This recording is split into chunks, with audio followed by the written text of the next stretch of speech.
اعوذ باللہ من الشیطان الرجیم، بسم اللہ الرحمن الرحیم۔ السلام علیکم ورحمۃ اللہ وبرکاتہ۔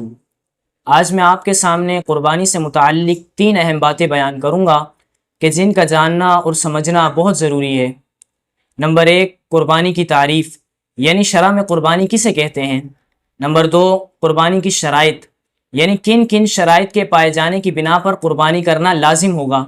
نمبر 3، قربانی کی شرعی حیثیت، یعنی کن کن صورتوں میں قربانی لازم ہوگی اور کن کن صورتوں میں قربانی لازم نہیں ہوگی۔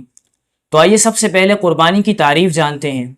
در مختار میں ہے، ذبح حیوان مخصوص بنیت القربت فی وقت مخصوص، یعنی مخصوص جانور کو مخصوص وقت میں اللہ تبارک و تعالیٰ کی بارگاہ میں قرب حاصل کرنے کی نیت کے ساتھ ذبح کرنا قربانی کہلاتا ہے۔ یاد رکھیں، قربانی کی 3 شرطیں ہیں۔ نمبر 1، بالغ ہونا، نمبر 2، مقیم ہونا، نمبر 3، مالک نصاب ہونا۔ مقیم ہونے سے مراد یہ ہے کہ وہ شخص مسافر نہ ہو، اور شریعت مطہرہ کی نظر میں مسافر اس شخص کو کہتے ہیں کہ جو 15 دن سے کم کے لیے تقریباً 92 کلومیٹر یعنی 92 کلومیٹر تک کے سفر کے ارادے سے شہر سے باہر نکل گیا ہو، تو وہ شخص مسافر کہلاتا ہے، تو لہذا اس شخص پر قربانی لازم نہیں ہوگی۔ ہاں، مگر مقیم پر قربانی کرنا لازم ہوگا۔ مثلا اگر کوئی شخص حج کے ارادے سے شہر سے نکلتا ہے اور اس کا مکۃ المکرمہ میں رہنے کا شیڈیول 15 دن سے کم ہے، تو لہذا وہ مسافر کہلائے گا، اور اس صورت میں اس شخص پر صرف اور صرف حج کی قربانی لازم ہوگی، عید الاضحیٰ کی قربانی لازم نہیں ہوگی۔ لیکن اگر کوئی شخص حج کے ارادے سے شہر سے نکلتا ہے اور اس کا مکۃ المکرمہ میں رہنے کا شیڈیول 15 دن سے زائد کا ہے، تو لہذا وہ مقیم کہلائے گا۔ تو اس صورت میں اگر وہ شخص مالک نصاب ہے تو اس شخص پر حج کی قربانی بھی لازم ہوگی اور عید الاضحیٰ کی قربانی بھی لازم ہوگی۔ قربانی کے لازم ہونے کے لیے تیسری شرط مالک نصاب ہونا ہے۔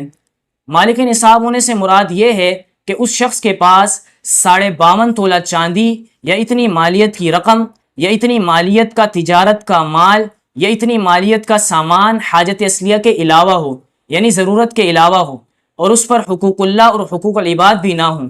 حقوق اللہ کے نہ ہونے سے مراد یہ ہے کہ اس شخص کے ذمے زکوٰۃ باقی نہ ہو، اس شخص کے ذمے صدقہ فطر باقی نہ ہو، اس شخص کے ذمے پچھلے سال کی قربانی کی قضا باقی نہ ہو، اور حقوق العباد کے نہ ہونے سے مراد یہ ہے کہ اس شخص پر کسی کا قرضہ نہ ہو، تو اس صورت میں اس شخص پر قربانی کرنا لازم ہوگا۔ ہاں، اگر کسی شخص پر قرضہ ہے لیکن اس صورت میں قرضے کی ادائیگی کے بعد اگر اس شخص کے پاس اتنا مال بچتا ہے کہ جو 52.5 تولہ چاندی کی مالیت کے برابر ہے، تو اس صورت میں بھی اس شخص پر قربانی کرنا لازم ہوگا۔ مثلا اگر کسی شخص کے پاس 5 لاکھ روپے کی مالیت ہے اور اس پر 2 لاکھ روپے قرض ہے، تو اس 2 لاکھ قرض کی ادائیگی کے بعد جو 3 لاکھ بچیں گے، اگر اس کی مالیت 52.5 تولہ چاندی کی برابر ہے، تو اس صورت میں بھی اس شخص پر قربانی کرنا لازم ہوگا۔ قربانی کے لازم ہونے کے لیے ضروری ہے کہ قربانی کے 3 دنوں یعنی 10 ذی الحجہ کی طلوع صبح صادق سے لے کر 12 ذی الحجہ کی غروب آفتاب تک قربانی کی 3 شرائط یعنی بالغ ہونا، مقیم ہونا اور مالک نصاب ہونا اگر پایا جائے تو اس شخص پر قربانی کرنا لازم ہوگا۔